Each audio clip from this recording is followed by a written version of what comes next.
Coucou tout le monde, j'espère que vous allez bien, que vous avez passé un bon week-end, que votre début de semaine se déroule bien et que vous êtes opérationnel pour fêter la nouvelle année. Ce soir, on se retrouve aujourd'hui pour faire mon prévisionnel de janvier.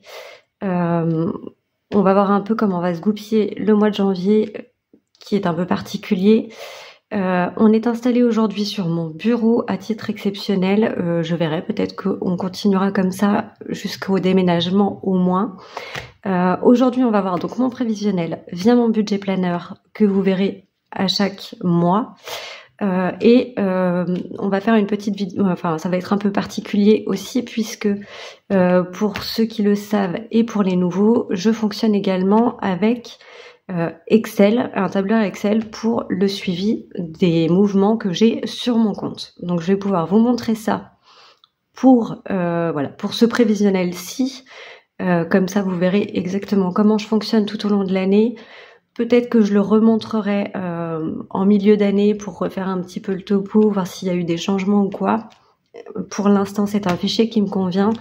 Mais voilà, ça vous permet de voir aussi comment je suis mes comptes à part pour que vous puissiez voir un petit peu. On sait jamais aussi si c'est un fichier qui peut potentiellement vous intéresser. Pourquoi pas vous le faire en version en enlevant tout ce qui est des choses un peu personnelles pour pouvoir le mettre sur mon drive et à ce moment-là que vous puissiez vous en servir si ça vous intéresse. Il n'y a rien de très compliqué, ce sont des tableaux avec des formules, mais on va voir tout ça tout à l'heure. Alors, pour les nouveaux arrivés, je fais une petite présentation puisque forcément on va parler prévisionnel, donc pour que vous compreniez comment je programme mon mois de janvier. Alors, je m'appelle Déborah, j'ai 35 ans, je suis employée de restauration en CDI. Je suis maman d'un garçon de 12 ans qui est donc en 5e au collège, qui mange à la cantine les midis. Comme je travaille en restauration, je mange beaucoup sur le compte du restaurant. Du coup, c'est un des avantages qu'on a. C'est un établissement qui se trouve à 10 minutes à pied de chez moi, donc je ne prends la voiture pour y aller que le soir par sécurité, mais les midis, je fais les allers-retours à pied en général, sauf exception, donc ça va forcément impacter au niveau de mon budget course et du gasoil. Que vous dire de plus? Nous avons plusieurs animaux à la maison. On a un chat qui a 4 ans. On a un pogona qu'on a eu en début d'année. On a une gerbille depuis quelques mois. Pour le moment, c'est tout. J'ai également un compagnon qui, lui, vit de son côté pour le moment. Donc qui ne sera pas présent dans le budget sauf exception. Il fait beaucoup de déplacements, donc en règle générale quand il est en déplacement, j'ai sa chienne à la maison. Mais ça, c'est lui qui gère pour tout ce qui est alimentation, etc. Donc ça ne rentre pas dans mon budget. Que vous dire? Ah oui, alors pour l'instant, nous sommes locataires d'un appartement. Donc mon fils et moi, évidemment. Je suis également depuis le 6 décembre propriétaire d'une maison dans laquelle nous allons avoir quelques travaux à faire, essentiellement au niveau de la rénovation énergétique. C'est une maison qui est habitable en l'état. On a commencé un peu les travaux pour préparer les murs et emmener des cartons. Donc pour l'instant, nous sommes avec 2 foyers puisque l'appartement, la maison est donc double facture pour certaines choses, le temps que les choses se mettent en place. J'ai également du coup 2 comptes puisque j'ai fait mon crédit immobilier dans une autre banque que ma banque initiale. Donc le temps que les transitions se fassent. Donc voilà, je pense que pour l'instant, au niveau point situation, on n'est pas trop mal. On va attaquer donc mon prévisionnel de janvier. Alors, en sachant que je me suis fixé des objectifs, alors il va falloir que je revoie puisque entre-temps il y a eu des changements. Il va falloir que je vois au niveau des charges fixes, il y a des choses qui se mettent en place. Donc du coup, on ne pourra pas forcément réduire ce qu'on veut ou supprimer certaines choses. On verra au fil de l'année. J'avais prévu de placer 1 000 € dans mon fonds de roulement, mais on verra ça. Alors pour ceux qui le savent, ça c'est déjà réglé. Et je voulais mettre 1 200 € dans les impôts. Donc ça par contre c'est un objectif qui va rester et qu'on verra plus tard. Je me suis fait mon récap de mes charges, que ça soit pour mon crédit immobilier qui correspond, j'ai 3 lignes de crédit immobilier, puisque j'ai le crédit classique, plus 2 lignes de prêt à taux zéro, puisque je suis primo-accédante, c'est mon premier achat, donc j'ai un prêt à taux zéro et un éco-prêt à taux zéro. Ils ont fait des bidouilles un peu particulières, mais bon, on verra ça plus tard. Et mes différentes charges qui devraient couler tout au long de l'année avec... Je me suis mis également les dates butoirs, donc c'est-à-dire les dates auxquelles il faudra que je revoie tout ça. Au niveau du mois de janvier, je le sais, nous sommes le 31 décembre, janvier commence demain, mais au niveau de mon budget, janvier commencera seulement lundi, donc le 6. Alors je suis désolée pour l'éclairage, hein, il fait vachement sombre, on est dans le brouillard là depuis plusieurs jours, donc j'ai une petite lampe d'appoint, c'est un peu compliqué. Donc on va commencer le 6 janvier et on terminera le 2 février. Les petits R que je me suis notés, ce sont les repas de la cantine de mon fils qui sont déjà payés. Alors évidemment, s'il y a un jour où il va pas à l'école, ça va redécaler. Je vais avoir un rendez-vous chez l'acupunctrice le 10 janvier. Et je me suis noté la chandeleur pour le 2 février. Dans l'éventualité, on souhaiterait faire quelque chose, mais je pense que ça rentrera dans le budget course, voilà, donc on verra ça après. Alors, au niveau de mes revenus, comme je vous l'ai dit, j'ai 2 comptes. J'ai mon compte à la Poste, qui est le compte qui est en cours de clôture, sur lequel, alors, je vais essayer de pas vous mettre les reflets, ça va pas être pratique. J'ai mon compte à la Poste sur lequel j'ai encore des prélèvements pour l'instant qui se font le temps de la transition. Ce compte-là sera clôturé normalement début février, donc au mois de janvier, on va devoir encore s'en servir. J'avais prévu d'avoir 650 € sur ce compte.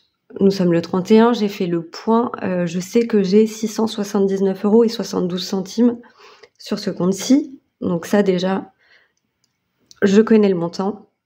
J'ai 110 €, alors j'ai marqué décembre, ces 110 €, je les ai retirés sur le mois de décembre et je les ai déjà mis dans mon enveloppe pour le mois de janvier. Vous allez voir comment ça a été réparti par la suite. Donc on a toujours nos 110 €. Je prévois d'avoir 1 510 € de salaire. Pour l'instant, je ne connais pas encore mon salaire. On est le 31, nous sommes mardi, je suis censée travailler mais je suis en congé et au niveau de la compta, ils attendent systématiquement le 1er du mois pour pouvoir faire les fiches de paye. Le 1er étant férié, je ne sais pas du tout quand est-ce que j'aurai l'information, ni si la comptable sera en vacances ou pas, ce qui risque de reporter encore un peu les choses. On va voir comment ça va se passer. Donc pour l'instant, je prévois 1 510. Au niveau de la CAF, j'avais prévu 600 €. J'ai vérifié, je ne serai qu'à 594,46 €. Initialement, je devais avoir 600 € et 89 centimes. J'ai une retenue de 6 € et des poussières. Je ne sais pas pourquoi. Je ne sais pas comment ils calculent leur coût. Je sens que...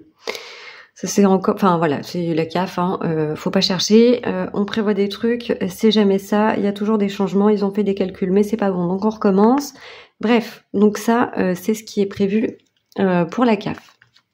Donc ce montant-là, je le connais déjà.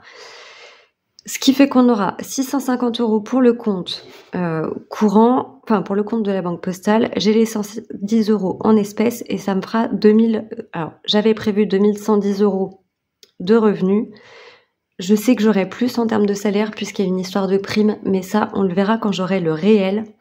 Donc ça me faisait une prévision à 2110 € sur mon compte, mon nouveau compte, ce qui nous fait un budget total de 2870 en prévision.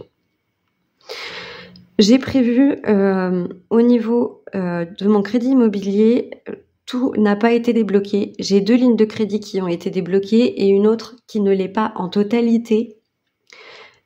Qui va me servir pour les travaux et du coup je paye des intérêts, ce qui ne rembourse pas mon crédit, donc il va falloir qu'on débloque quand même assez rapidement tout ça pour commencer à rembourser mon crédit.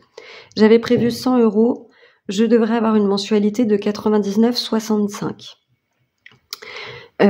Au niveau de mes charges fixes, je vais avoir, alors je sais pas si vous allez bien voir, hop, je vais arrêter de lever mon truc.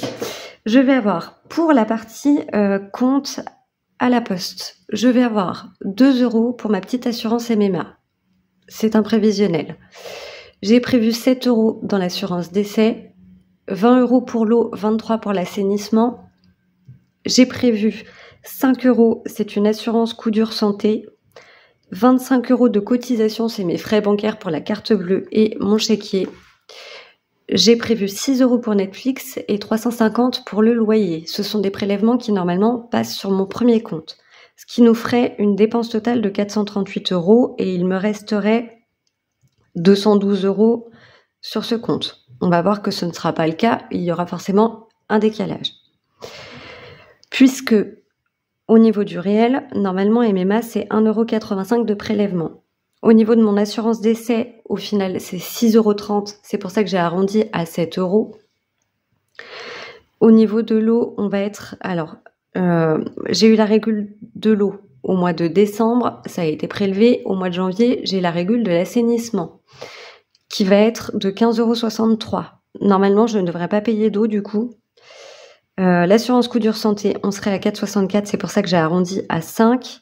Cotisation, on est à 24,60 €, j'ai arrondi à 25. Netflix, je ne sais pas si je réenclencherai l'abonnement ou non, donc pour l'instant je n'ai rien mis. Sinon ce sera à 5,99 €, c'est la formule avec pub. Au niveau du logement, mon loyer ne sera que de 332,46 €, mais j'arrondis systématiquement à 350 parce que des fois ils me font des variations à cause des charges d'entretien et tout team. J'ai pas fait le total puisque pour l'instant on ne sait pas exactement ce qu'il en sera. J'ai prévu au niveau de mon deuxième compte, je vais avoir mes 2 assurances habitation. Pour l'appartement, elle est censée être à 27,77 €, j'ai arrondi à 28. Pour l'assurance habitation de la maison, on devrait être à 46,99 €, j'ai arrondi à 47. J'arrondis toujours au supérieur. Ça me permet d'avoir une marge dans le cas où j'ai des factures un peu plus élevées ou un petit réajustement à faire quelque part. Au niveau de l'assurance voiture, normalement c'est 70,91 €, j'ai prévu 71. LBP, c'est une assurance prévoyance. Je suis à 20 € tout pile, donc j'ai mis 20 €. Au niveau des assurances téléphone, pour mon fils, on doit être à 6,99 €, j'ai arrondi à 7. 9,99 € pour le mien, j'ai arrondi à 10. Ce sont des choses qu'il va falloir que je regarde puisqu'avec mon nouvel opérateur, j'ai une assurance dedans, il faut que je regarde ce que c'est. Au niveau de l'eau pour la maison, je vais avoir 50 € tout pile de facture. C'est moi qui ai demandé à avoir ce montant-là. Il m'avait fait une estimation à 35 € par mois. On était à une quarantaine d'euros dans l'appartement. Là, on va avoir une maison qui sera plus grande que mon appartement. On passe du simple au double, hein. Mais on a aussi des récupérateurs d'eau à l'extérieur, un accès au puits qui se trouve, lui, sur le terrain des voisins, mais on a un droit d'accès. Par précaution, on ne sait jamais, je préfère prévoir 50 €, surtout que mon fils, quand il prend des douches maintenant, il passe à peu près 20 minutes, voire une demi-heure sous la douche. Donc, j'arrondis au-dessus. Je préfère avoir une bonne surprise à la fin de l'année ou avoir très peu à réajuster. C'est la première année, on avisera ensuite. Alors, là, j'ai mis EDF. Il faut savoir que j'ai pour l'instant Engie pour l'appartement qui est à 105,01 que j'ai arrondi à 110. Des fois, j'arrondis vraiment à la dizaine au-dessus pour être plus tranquille. Parce qu'Engie me font tout le temps des changements sans que je demande rien. Enfin bref, c'est très compliqué. Donc, je laisse comme ça. C'est un abonnement qui disparaîtra quand on aura rendu l'appartement. Pour la maison, donc gaz, électricité, on est à 226 normalement. J'ai arrondi à 230. Au niveau des cotisations dans ma deuxième banque, je suis à 10,50 € de frais pour ma carte et mon chéquier tous les mois. Clairement, c'est plus cher que mon ancien compte. En plus de ça, je me suis aperçue que je peux pas faire des paiements hors UE, contrairement à mon ancienne carte, sans que ça me fasse de frais. C'est-à-dire que là, quand je paye, par exemple sur Roblox, ça me coûtait pas de frais. Là, ça me coûte 90 centimes à chaque paiement. Donc ça va. On verra comment on va régler ce problème de compte par la suite. J'ai 19,76 €. C'est l'assurance pour mon crédit immobilier que j'ai arrondi à 20 €. J'ai la Xbox, c'est l'abonnement pour mon fils, pour qu'il puisse jouer en réseau, avoir des jeux et compagnie. On est à 6,99 €, donc j'ai arrondi à 7. Mon forfait de téléphone, normalement, je paye 14,99 € avec une réduction. Je suis passée chez Orange. Je paye quand même 10 € de moins que ce que j'avais chez Bouygues Télécom. J'ai arrondi à 18 parce que c'est un forfait normalement à 17,99 €. J'attends de voir si je vais pas avoir une mauvaise surprise. On verra. Le téléphone de mon fils, on descend à 10,99 €. J'ai arrondi à 11. Pareil, chez Orange, je paye une dizaine d'euros de moins à peu près. Enfin bref, on va faire une belle économie sur les forfaits de téléphone. Au niveau de la box, ça va être particulier ce mois-ci. J'ai les 36,90 € de la box Bouygues que j'ai dans l'appartement. Je prévois 39,99 € chez Orange. Normalement, je ne devrais payer que 34,99 €, ce qui est pas grand-chose en dessous. Mais pour l'instant, ils m'ont mis 39,99 € sur l'application. C'est un engagement 12 mois. Je suis censée avoir 40 € de frais pour les équipements que je vais payer en début d'année, en mise en place. On va voir, ça risque de changer. Pour l'instant, j'ai ce montant-là. Donc ça nous fait déjà pas mal. Normalement, en prévu, je suis à 757 € de facture sur mon deuxième compte, 438 à la Banque Postale. Alors, ce sera forcément différent sur le réel, mais ça, on le verra du coup au fil des semaines. Ce qui fait qu'il devrait me rester à la fin du mois 212 € pour mon compte de la Banque Postale et 1253 sur mon compte au Crédit Agricole qui va me servir du coup pour remplir mes enveloppes qu'on va voir derrière, avec les 110 € toujours en espèces puisque je ne m'en sers pas dans mes factures. Au niveau de mes enveloppes, je suis désolée si c'est brouillon, si vous comprenez pas tout ce que je vous dis, c'est un peu particulier. C'est le mois de janvier, on met en place le premier mois de l'année et en plus de ça, on a plein de changements. Enfin, c'est très très particulier. Donc si vous avez des questions, si vous n'avez pas tout compris, n'hésitez pas, venez me voir en commentaire, venez me voir sur Insta, je répondrai volontiers.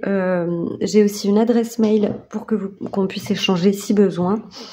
Donc voilà, de toute façon c'est des choses qu'on va revoir par la suite avec mon petit asset pour tout ce qui est déjà les charges fixes. De toute façon, on les verra au fil des semaines. Ce que j'appelle charges variables, ça va donc être mes enveloppes. C'est ce qu'on va remplir chaque semaine ou en début de mois. Et on fera le bilan toutes les semaines pour ça, forcément, en plus des charges fixes. Et c'est ce qui va peut-être me permettre aussi de faire des économies chaque semaine. On va voir. La première enveloppe, la prioritaire, c'est les courses. Pour les courses, on a 50 € par semaine, ce qui nous fait 200 € sur le mois. On a 45 € pour la cantine. Forcément, c'est prioritaire. Il faut que mon fils puisse manger à la cantine les midis. Donc, on a 45 € sur le mois. C'est ce que je paye en début de mois.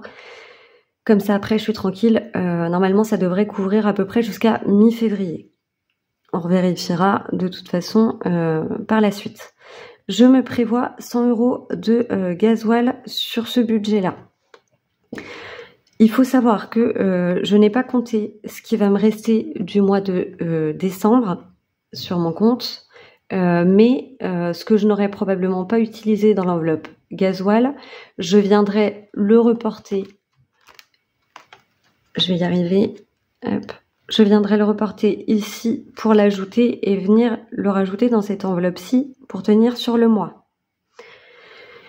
Au niveau des animaux, je prévois 10 € par semaine puisque on a forcément la litière et les croquettes du chat, on a les grillons pour notre pogona et de temps en temps on rachète aussi des sachets de croquettes pour notre gerbille ou pour la litière, etc. Je prévois 10 € par semaine. En général, je fais un plein de grillons sur une semaine, ça me fait 2 semaines au final avec les grillons, donc la deuxième semaine me permet à couvrir autre chose. Ça nous fera 40 € sur le mois. Pour mon fils, je lui donne 10 € d'argent de poche par semaine, donc pareil, on est à 40 € sur le mois. La santé, je prévois 80 €. Je vais avoir 50 € pour l'acupunctrice et 30 € qui vont me servir pour le mois. Donc cette enveloppe-là, on fera le point à la fin du mois du coup de ce qu'on aura utilisé ou pas. Au niveau des loisirs, je nous prévois 20 € par semaine que je cumule de semaine en semaine.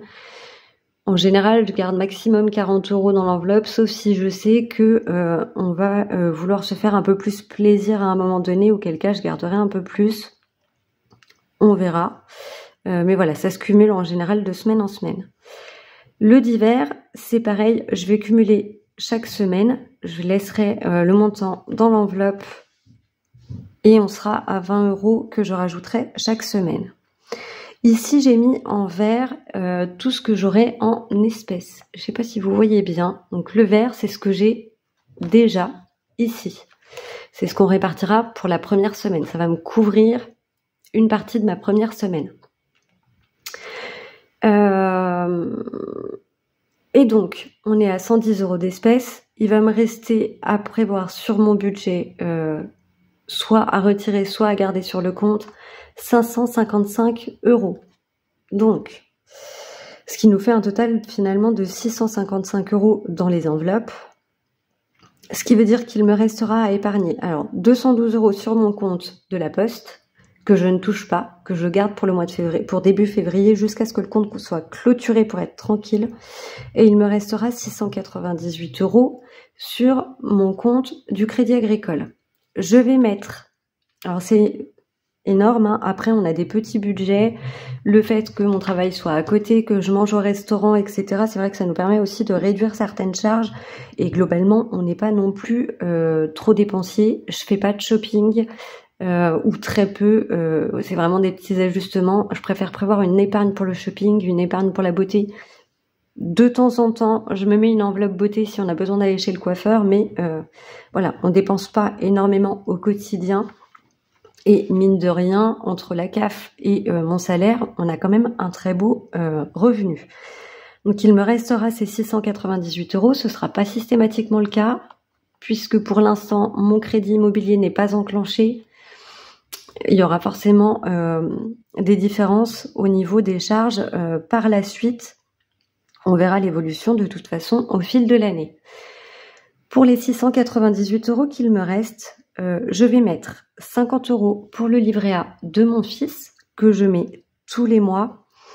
Je vais retirer 200 € qui vont venir me servir pour préparer ma première semaine de février, puisque finalement mon salaire n'arrive pas avant le 5 du mois en général. J'ai décidé de clôturer vraiment mes mois en début de mois pour être cohérente avec mes charges fixes.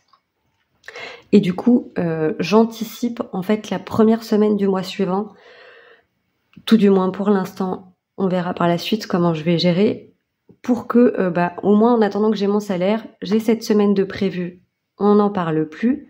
C'est comme si finalement j'avais prévu une 5e semaine au mois de janvier. C'est juste que du coup cet argent en fait je le place pour le mois suivant. Il est retiré, il est prêt. Je sais que c'est fait. Et ça m'évite d'avoir trop de 5e semaine ou moi ça me permet de faire vraiment le bilan en fin de mois ou tout début de mois par rapport à mes charges fixes, puisque pour moi mes charges fixes je les prévois du 1er au 31. Comme ça, au moins, c'est clair pour moi. Et du coup, j'essaye d'adapter mes enveloppes en fonction de ça. Je pense que ça va être ultra compliqué, mais on va y arriver. Donc je vais retirer les 200 € que je mettrai pour février. Je les retirerai peut-être pas tout de suite en début de mois. Je vais voir, puisque je suis limitée à 500 € de retrait par semaine dans ma banque. Donc je vais voir ce que je vais retirer exactement courant de semaine. Au niveau de mes défis, je vais garder 150 € qu'on répartira ensemble dans les défis. Alors, pourquoi je fais ça? Parce qu'en fait, ça va me permettre d'épargner. Je vais avoir quand même une partie que je vais épargner à côté. Mais voilà, j'ai envie quand même d'avoir ce petit côté amusant où on répartit dans les défis. Ça fait plaisir, ça fait du bien, ça fait avancer certaines enveloppes. Je peux me le permettre puisqu'on a 600 € qu'on va mettre en épargne, en sachant que je vais avoir 50 € que je vais mettre dans mon enveloppe 5e semaine et qui donc va vraiment me permettre de couvrir une vraie 5e semaine en plus de mon anticipation du mois suivant. Comme là par exemple, au mois de mars, on a 5 semaines. Ce que j'aimerais au mois de février, c'est anticiper pour la première semaine de février et avoir mon enveloppe 5e semaine pour celle-ci. Ça va vraiment me décaler. Au final, je travaille sur 4 semaines, mais 4 semaines qui se décalent. Vous reverrez, hein, si vous suivez au fur et à mesure ce que je fais, vous verrez que, vous comprendrez pourquoi ce décalage. Moi, c'est plus ma sécurité par rapport à l'arrivée de mon salaire aussi, pour être un peu plus sereine. Donc, je vais avoir 50 € que je vais mettre en 5e semaine. 50 € dans l'enveloppe Emma. Donc, Emma, c'est ma sœur, c'est pour son mariage. J'ai des défis pour ça, mais je voudrais aussi mettre un petit peu à côté. Le budget que j'ai prévu va être assez important. J'ai toujours pas la date du mariage, j'attends. Mais normalement, c'est au mois de mai. Donc, je vais gonfler en plus des défis.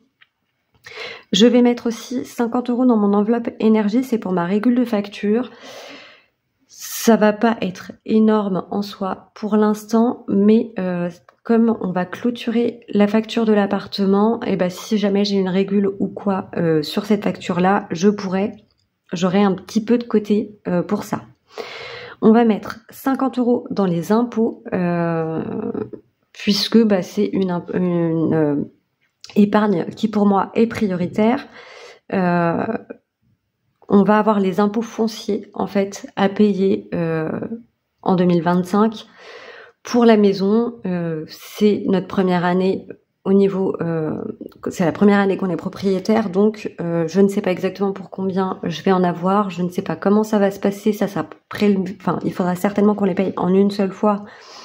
Ou je sais pas trop comment ça va se goupiller, mais là il y en avait pour 1023 € sur 2024.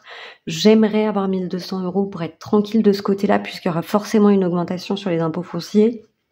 Donc voilà, je vais anticiper cette facture-là et on verra au fur et à mesure. J'ai un défi qui va me permettre de venir compléter petit à petit, qui pourra peut-être me permettre d'avoir du plus, soit pour l'année suivante, soit pour mettre dans les autres épargnes, on verra.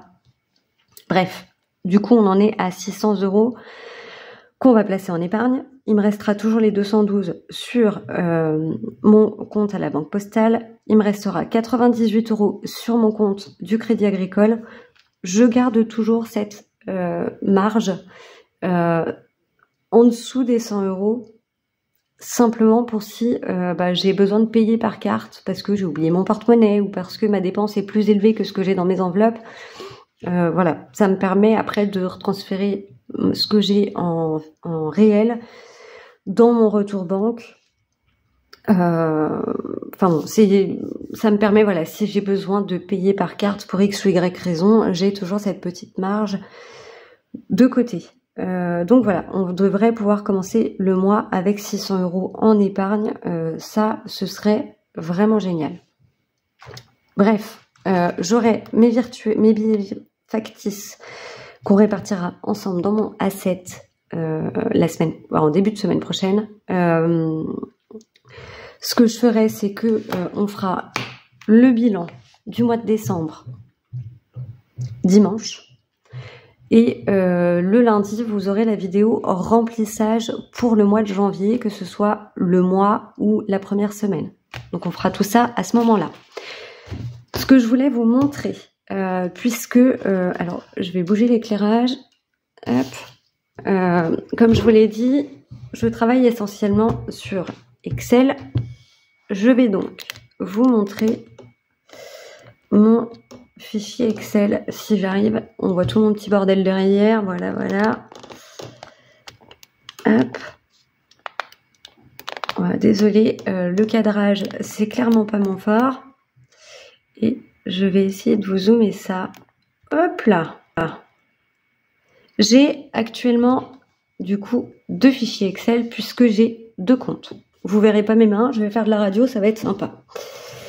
Alors, on va enlever pour l'instant ceci. Je remettrai, en fait, là vous avez la petite formule. En fait, je vais reprendre ce que j'avais en fin de mois sur le mois de décembre. Pour l'instant, on va faire comme ceci. On ne les compte pas, hein, je vous ai dit, je les compte pas dans mon budget pour le mois de janvier, puisque l'objectif, ça va être de remettre cet argent en épargne à la fin du mois. Donc, pour l'instant, j'ai les 1510 € prévus de salaire. J'ai au niveau de la CAF les 594,46 que je vous disais qui sont ici. Ici, mes virements, c'est si je récupère de l'argent sur mes différents comptes épargne, puisque là, on a mon tableau épargne. Donc moi, j'ai mon LEP. Je vais faire de la main droite, sinon je ne vais pas y arriver. Moi, j'ai mon LEP. Mon fils a son compte de dépôt et un livret A. Ici, je reporte tout ce que j'ai du mois précédent. Je noterai ce que j'ai sur le LEP. Je noterai ce qu'il y a sur le livret de mon fils. Ici, c'est tout ce que je vais placer au cours du mois. Et ici, c'est si je retire. Ce qui va me permettre de voir ce que j'ai épargné au fil du mois sur les différents comptes et le montant total. Donc, si je viens retirer de l'argent sur l'un de ces comptes, ça va apparaître ici. Anto, c'est mon chéri. C'est si, par exemple, il me fait un virement pour payer la dog-sitter quand on a besoin de faire garder la chienne, ça viendra ici. Ou si, par exemple, je paye un truc et qu'il veut me le rembourser, je viendrai le noter ici. Genre mes remboursements pour la sécurité sociale et la mutuelle, les remboursements divers, ça va sauter. C'est ce que j'avais de mon livret A, mais mon livret A est clôturé, donc je vais l'enlever, on verra. Le crédit, c'est pareil, j'enlève, puisque au final, je ne verrai pas la couleur du montant pour l'instant. Quoique je vais peut-être le remettre, parce que si j'arrive à faire un déblocage de fonds en cours de mois pour des matériaux divers pour faire les travaux, on ne sait jamais. Autre, c'est pour tout ce qui est autre rentrée d'argent qui arriverait, qui n'est pas forcément prévu. Ensuite, j'ai ma partie crédit-dette. On a vu dans mon budget planner, j'ai d'abord les revenus. Je vais vous montrer. J'ai d'abord, voilà, j'ai d'abord mes revenus et ensuite mes crédits-dettes avec mes 3 lignes de crédit immobilier. On va les retrouver ici. Ici, on a mon crédit immobilier avec celui où j'ai des intérêts à rembourser à la banque. Donc, on a le montant total et ici, ce sera quand je ferai les amortissements. Il faudra que je fasse le détail, moi, avec mon tableau d'amortissement pour savoir ce que j'amortis à chaque fois et ce qui va me rester. Ça va me permettre de vraiment suivre ça pour pouvoir avancer là-dessus. J'ai 2 lignes de prêt à taux zéro, comme je vous disais, prêt à taux zéro classique et co-prêt à taux zéro. Ces 2 montants-là ont été débloqués, d'accord? Donc ça, c'est ce que j'ai et du coup, ce qui me reste à rembourser sur le mois de janvier, en tout. Ici, on verra, pour l'instant, ça ne va pas bouger pour le mois de janvier, mais plus tard, on verra du coup ce qui aura été amorti et ce qui me restera. Moi, ça me permet d'avoir le suivi sur une seule page. Comme vous le voyez, hein, j'ai plusieurs onglets, donc comme là, je viens de le mettre en place, j'ai remis décembre ici pour 2024, et ensuite, on aura tout le reste de l'année. Mes dépenses préengagées, c'est tout ce qui correspond à mes charges fixes, à toute cette partie-là. À la différence, c'est qu'ici, j'ai fait comme dans mon asset, c'est-à-dire que j'ai fait un tableau par poste de dépenses. On a mes assurances, donc tout ce qui est assurance habitation, voiture, etc. Là, d'ailleurs, c'est pas dépenses fixes, alors normalement, c'est logement. Hop. Donc, techniquement, j'avais le loyer. Ici, ça va sauter. Mais comme pour l'instant, j'ai toujours l'appartement, je le laisse en attendant que le loyer soit prélevé sur mon nouveau compte. On va avoir l'eau, le gaz et l'électricité. Par la suite, on verra. Je pense qu'il faudra que je fasse de toute façon des modifications dans ces tableaux-là par rapport à certaines assurances. Au niveau de la banque, j'ai frais crédit. Donc ça, en fait, j'en ai pour 99,65 €. Ce sont les intérêts que je vais payer à la banque par rapport à ce crédit-là, qui n'est pas entièrement débloqué, mais ces intérêts partent dans les caisses de la banque. Ça n'amortit pas du tout mon crédit. C'est pour ça que je les ai mis en frais pour le crédit. On va avoir mes cotisations par rapport à la carte bleue. Alors pour certains, hein, vous voyez, j'ai des montants qui sont déjà notés, on va dire avec exactitude. Sauf là pour l'assurance habitation. Je connais un montant, je suis censée connaître le deuxième, mais tant que j'ai pas la confirmation, je laisse comme ça. Donc j'ai mes cotisations pour la banque, j'ai l'assurance du crédit qui vient ici, donc ça devrait basculer dans ce tableau-là par la suite. Ensuite, on a un tableau avec mes abonnements. J'avais Amazon Prime, je l'ai annulé. Je pense que je ne le reprendrai pas. Mon chéri a Amazon Prime, donc on a dit que si jamais j'avais besoin de commander sur Amazon, on passera par son compte à lui. J'ai l'abonnement Xbox de mon fils. Les lignes téléphone, là par contre j'ai pas différencié quel abonnement à qui, j'ai juste mis tous les abonnements de téléphone ici. Je sais pour combien j'en ai de téléphone au total. La facture est énorme, c'est normal. Ici j'ai 2 forfaits internet qui seront prélevés. On a Netflix, pour l'instant c'est en pause, je ne sais pas si je le reprendrai au mois de janvier, ça va dépendre du temps que j'ai aussi, si j'ai un intérêt ou non à me servir de Netflix. Donc ça c'est vraiment la partie charge fixe prioritaire. Ici, alors oui, là j'ai marqué dépenses préengagées, il faudrait que je mette épargne et ensuite dépenses courantes, et ça il faudrait que j'inverse, mais en soi ça n'a pas d'importance. Alors, on va passer aux dépenses courantes. Les dépenses courantes, ça va être mes enveloppes. Je suis pas dans le cadre. Ça va être toutes mes enveloppes. Tout ce que vous retrouvez ici, sauf ce que j'ai noté en vert finalement, vous allez le retrouver ici. Je les ai répartis par poste de dépenses en sachant que autre, ça c'est les frais pour les appareils Orange, etc. Je les ai mis là parce que c'est pas dans les forfaits téléphone et j'avais pas la place dans tout ce qui est abonnement. Vous allez retrouver mes semaines programmées par poste de dépenses. Ici, vous avez 200 € de retrait. J'ai mis ça en bas. En fait, les 200 € de retrait correspondent aux 200 € que je vais retirer, qu'on retrouve ici. J'ai marqué un E pour espèces. Je vais les retirer pour les mettre dans le mois de février. Je vais pas m'amuser à mettre mois prochain. Je vais, comme ça va sortir de mon compte, ce sera un retrait par carte. Je le note ici.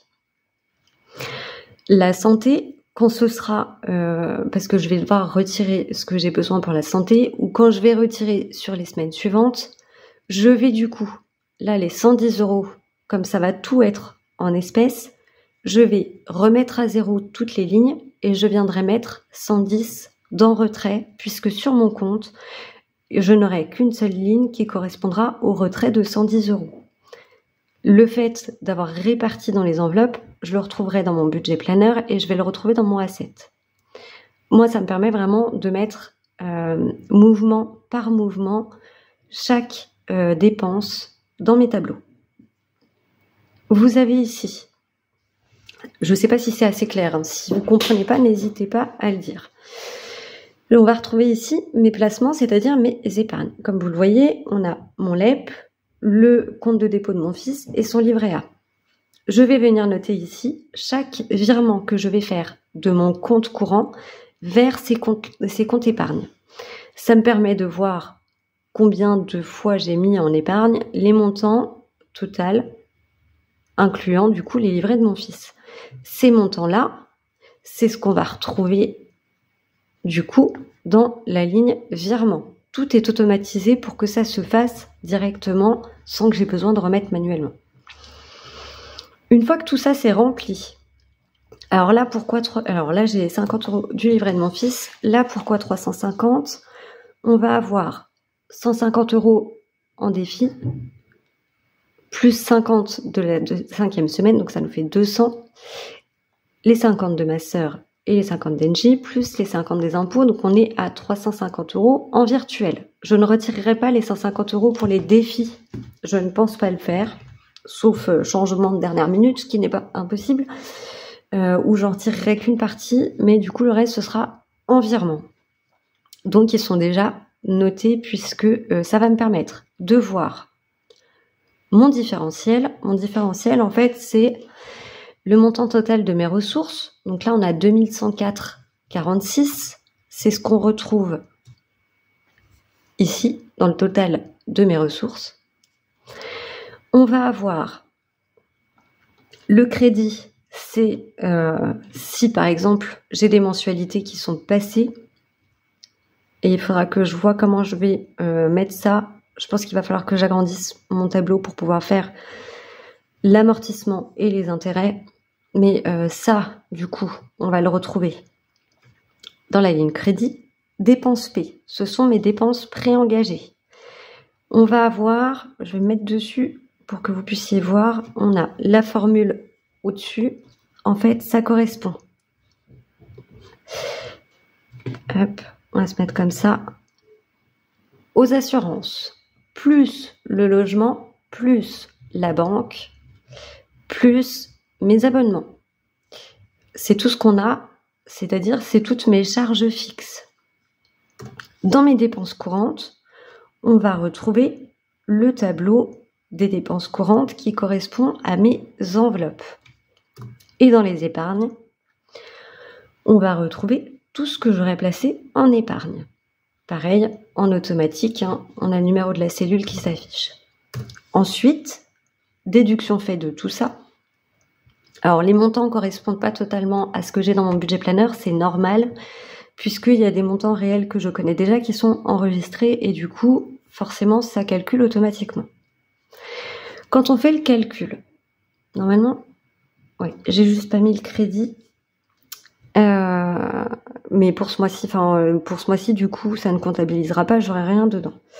Quand on fait le calcul, j'ai mes ressources. Donc par la suite, on fera moins le crédit, moins mes dépenses préengagées, moins mes dépenses courantes, moins mes épargnes.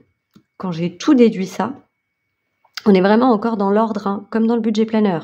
D'abord les ressources, ensuite le crédit dette, ensuite les dépenses fixes, ensuite les enveloppes et en dernier les épargnes. Une fois qu'on a fait ça moins tout le reste, on a du coup ce qui va me rester pour finir le mois. À la fin du mois, enfin là normalement ça va se faire automatiquement puisque c'est censé être déjà fait, on va retrouver ce qu'il me reste. En fait, ici, ça va correspondre, vous voyez, on a 92,02, ça correspond à ce qu'il est censé me rester à la fin du mois de janvier, 92,02. Chaque feuille de calcul est faite de la même façon, ce qui fait que ça permet de suivre vraiment tous les mois, de voir l'évolution chaque mois pour arriver au mois de décembre. Alors j'avais déjà, comme j'ai fait des copies-coller de mes feuilles pour aller plus vite, j'ai des montants qui sont déjà notifiés. Là, je vais vous donner un exemple. Par exemple, quand j'aurai tous mes crédits débloqués et que je commencerai à rembourser, là, on sera à 532,98 de remboursement. Ce tableau-là sera à revoir puisque je m'en aperçois en le faisant avec vous, ça ne correspond pas tout à fait, ça va pas être très cohérent. Là, j'ai mes placements. Mes placements, j'ai repris. Mes épargnes, tout ce que je vais mettre en épargne sur l'année. Alors là, du coup, je vous spoil un peu, hein, mais bon, il y a des choses que vous savez déjà. C'est tout ce que j'ai sur mes comptes, les comptes d'Enzo, mon livret, mon LEP. On va retrouver mes 4 postes d'épargne. Donc là, j'ai le total de ce que j'aurais mis en épargne dans le mois. On va avoir mon tableau avec les festives, telles que j'ai dans mon classeur. Toutes mes épargnes sont répertoriées. On va avoir le total de ce qu'il y a du coup dans ce classeur mois par mois. J'ai mis en rose les dates butoirs. On va retrouver le tableau pour les ponctuels avec le même principe. J'ai mis en bleu les prioritaires. Ensuite, on a le tableau à venir. Pareil, même principe. Les éphémères, même principe. Et je vais peut-être pas... Si. Hop. En fait, à la fin, pour chaque ligne, on aura le total de ce qui a été mis dans ces épargnes. Je ne compterai pas ce qui a été retiré, ou alors je viendrai le mettre manuellement, mais le problème c'est que ça va me fausser mon tableau. Je ne compterai pas ce qui a été retiré, je compterai simplement ce qui a pu être mis dans l'enveloppe pour savoir combien j'ai pu épargner en tout et pour tout sur l'année. Et le tableau du bas, c'est ce qu'il me reste à placer. C'est-à-dire que je mets, ici le montant total de ce qui a été mis dans mes enveloppes, moins ce qui a été mis dans chaque tableau, ce qui me permet de savoir si tout a été réparti. Idem pour mon fils, mais mon fils du coup ça va correspondre uniquement à cette ligne-là, moins le livret A, puisque je n'ai pas d'autre épargne, j'ai pas fait de trucs spécifiques pour lui. Donc automatiquement, ce qui apparaît ici sera d'office mis dans son livret à lui. Et comme ça me permet de voir si j'ai bien tout réparti, si chaque épargne a bien été placée dans les enveloppes et de réajuster si besoin. Mon deuxième fichier Excel, c'est exactement le même, sauf que là, c'est pour mon compte à la Banque Postale qui, du coup, ne va pas trop bouger. Et là, j'ai juste mis de janvier à mars. Donc voilà, ça va pas changer grand-chose. Ça sera exactement le même fonctionnement. J'ai mis des codes couleurs. Ça, je vous ai pas expliqué. En rouge, c'est ce que je connais, mais qui n'est pas encore en cours de prélèvement. En orange, c'est ce que je connais et qui est en cours de prélèvement. C'est les opérations à venir sur mes comptes.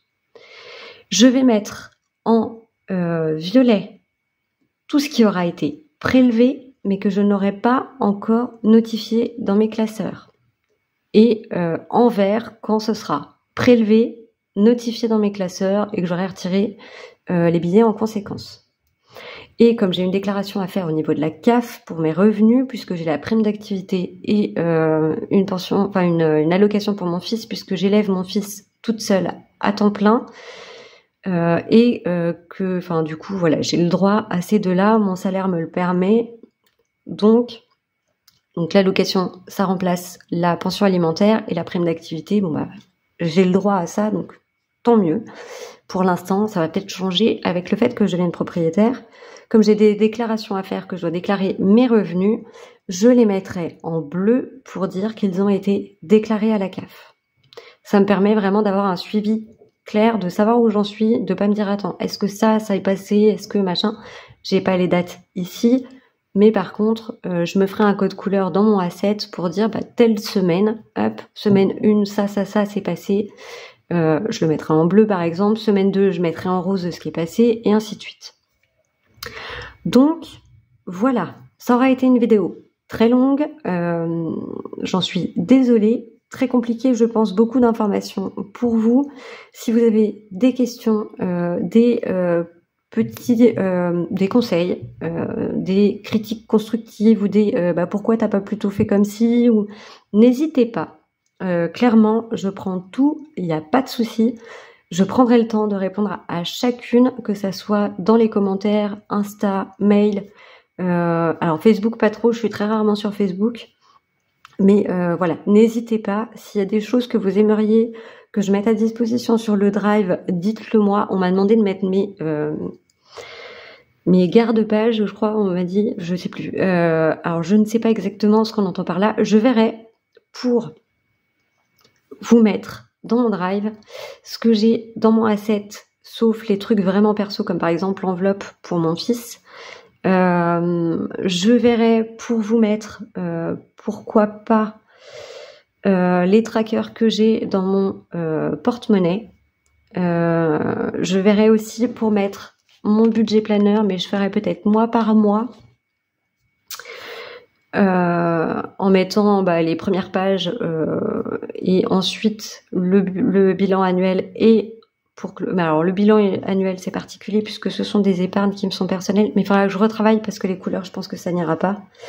Bref, je verrai pour travailler là-dessus début janvier quand on sera dans la maison, parce que ça va être compliqué peut-être de le faire avant, ou alors j'irai vraiment par étapes.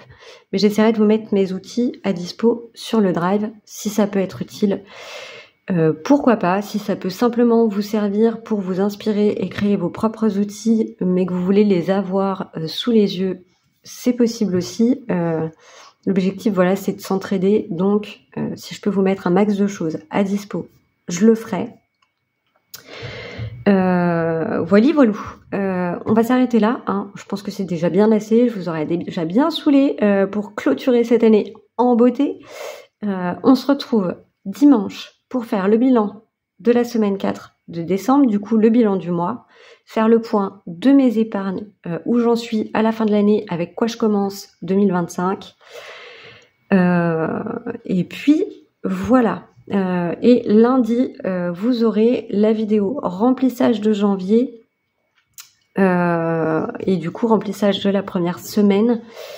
Je verrai comment je vous place ça pour faire le point de mes épargnes, dans le sens mes objectifs, ce que j'ai et ce qu'il me manque en concret, c'est-à-dire voilà, 2024 est terminé, on clôture, on sait qu'on en est là, qu'est-ce qui me reste à mettre de côté pour tenir l'année, pour aller au bout de l'année, en sachant que chaque objectif forcément peut avoir ses variations, tout est modulable. Bref, je m'arrête là, je me perds, je pars dans tous les sens, ça va bien se passer. Je vous fais une grosse bise, passez un merveilleux réveillon, passez un bon 1er janvier, une belle année, plein de belles choses, plein de bonheur, plein de beaux moments, plein d'économies, plein de positifs pour cette nouvelle année. Je vous embrasse. Haut les cœurs si jamais c'est une année compliquée pour vous, ou du moins qui se termine difficilement. Si vous n'avez pas le moral, courage, force à tous. Je vous embrasse et je vous dis à l'année prochaine. Bye bye.